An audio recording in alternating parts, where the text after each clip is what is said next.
Hello, fans, collectors, investors. Welcome back to Iconic Baseball. I'm Iconic Al, and we are climbing my list of the 100 greatest and most iconic ball players in baseball history, of which we are on number 26 today.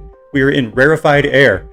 On my list of second basemen all time, he's number 4, behind Rogers Hornsby, Jackie Robinson, and Napoleon Lajoie.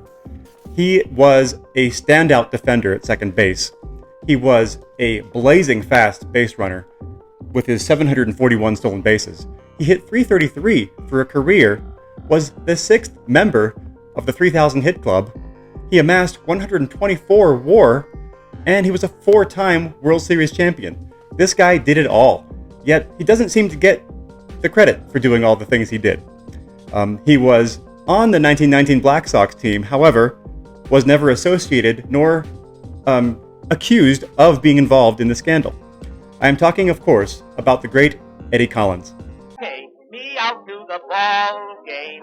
Take me out with the crowd. Buy me some peanuts and cracker jack. I don't care if I never get back. Let me root for the home team. If they don't win, it's a shame. For it's 1, 2, 3 strikes, you're out at the old ball game. Eddie Collins was a legendary talent, one of the greatest second basemen in baseball history, and a winning baseball player. But don't take my word for it. Connie Mack named Eddie Collins his all-time team captain. John McGraw called him the greatest second baseman ever, better than Rogers Hornsby or Napoleon Lajoie. Ty Cobb said, "Not only does he play the game, but he thinks it. If anyone tells you he wasn't the greatest second baseman of all time, you argue with him." He was the greatest infielder I ever saw, Frankie Frisch confirmed. Casey Stengel said, "Eddie was the kind of guy you could count on any time." Eddie Collins compiled a 124.4 WAR, a striking total, especially for a second baseman. He hit .333 for a career, compiling 3,315 hits. He was the 6th member of the 3,000 hit club. He got on base at a .424 clip, walking 3 times as much as he struck out. Even Ty Cobb didn't do that. Eddie Collins was clearly one of the greatest ball players and hitters of his time. His elite speed netted him 741 stolen bases, 4 times led the league in stolen bases, including 81 steals in 1910. By all accounts, Eddie Collins was a superb second baseman defensively, and still holds the MLB record for assists at 7,630, and he is second in putouts at 6,526. We know he was a member of the 1919 Black Sox team that threw the World Series. However, as I mentioned at the intro, he was never implicated or involved in that scandal. That being said, Eddie Collins played in 6 World Series: 1910, 1911, 1913, 1914, 1917, and 1919. Of these 6 World Series, he won 4 championships, and in those 34 games, hit a combined .328. Eddie Collins was a winner who elevated his game when it counted. It is with great gratitude and pride that I present my 2 Eddie Collins pieces here. The first of which being the 1909 E95 Philadelphia Caramel. Just an amazing early career release from the Philadelphia Caramel Company. This was a 25-card set. And listing all subjects on the back. Key cards include Frank Chance, Eddie Seacott, Ty Cobb, Sam Crawford, Johnny Evers, Christy Mathewson, Eddie Plank, Honus Wagner, many of the greats of that time. Among them, the great Eddie Collins.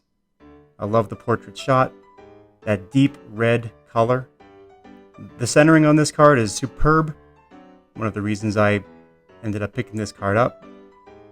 This is in a PSA 2, and I believe one of the more attainable early career releases for Eddie Collins. These cards are not ridiculously rare. If you search eBay right now, you would find a few copies for sale. I'll put the population over to the right. Not as ridiculously scarce as some of his other releases, but I think for the money, a really nice value. And eye appeal cannot be beat on a card like this. One of the top 5 second basemen of all time, Mr. Eddie Collins. Next up, one of my most treasured autographs, and you can see why here. He must have been a calligraphy major at Columbia, because, I mean, look at that autograph. It is a thing of beauty. One of the cleanest, neatest, most stylized, artistic autographs I've ever seen in in my hobby life. This is one that I purchased about 6-8 months ago, and this was cut from a letter, and I generally wouldn't recommend cutting a signature from a historic letter, but in this case the letter carried no significance. It was more of a procedural letter, and it contained 2 other signatures along with Eddie Collins that were not important. So to maximize the impact of this signature, I decided to have it professionally extracted from that letter and mounted to an acid-free 3x5, which I will have slabbed by PSA and graded, because I think this has a chance at being a 9 or a 10 signature, which for a guy like Eddie Collins, would be a significant piece, and already is. This has been JSA certified. The letter itself, this is some of the letter that was cut from. It's dated March of 1946. Mr. Collins ended up passing away in 1951 at the age of 63. And this is the JSA letter that accompanies that letter. You can see here, this is one of 3 signatures. The other 2 not as consequential, and it carries that JSA certification. So I have full confidence that this is a legit signature. It's just a matter of getting it slabbed up and hopefully getting a 9 or a 10 grade on this thing, which would be phenomenal. I would be over the moon. And I will post an update on that in a future video. Well, that's what I have for Mr. Eddie Collins. Thank you so much for hanging with me on this countdown. Please subscribe to the channel if you enjoy the all-time greats, collecting them, learning about them.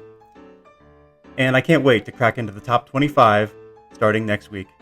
Until next time, keep collecting and stay iconic.